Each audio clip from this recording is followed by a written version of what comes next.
放過比，特朗普隔空施壓以色列法院。美國總統特朗普近日喺 Truth Social 多次隔空向以色列司法系統開炮，揚言針對內塔尼亞胡嘅荒謬政治迫害必須立即撤銷。點解美國總統會向以色列法院施壓？原來以色列總理內塔尼亞胡因為涉嫌貪腐罪名，本來應該喺6月30日出庭應訊，但係經過特朗普公開施壓之後，以色列法院破天荒將應訊時間押後。呢件事已經唔只係普通嘅外交表態，根本就係對主權國家法律程序嘅粗暴干預，亦都係特朗普視法律如無物嘅實證。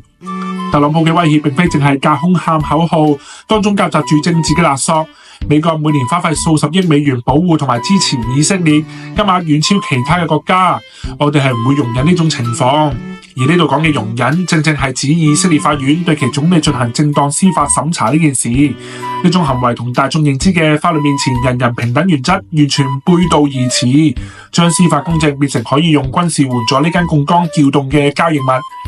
更加離奇嘅情節跟住上演，以色列法院一開始以外交同埋政治嘅原因為由拒絕押後審訊，但係特朗普表態之後10小時內就戲劇性改判。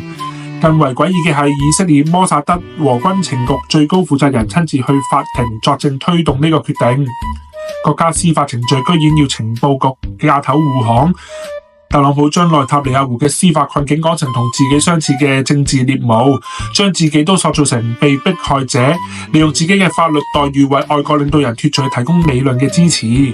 呢種干預嘅實質其實係一種心照嘅交易。內塔尼亞胡需要法律豁免權維持統治以色列嘅權力，特朗普就需要內塔尼亞胡去攪動中東局勢，為己方嘅大選加碼。當法律喺強權面前低頭，邊個仲期待真正嘅規則同埋公義呢？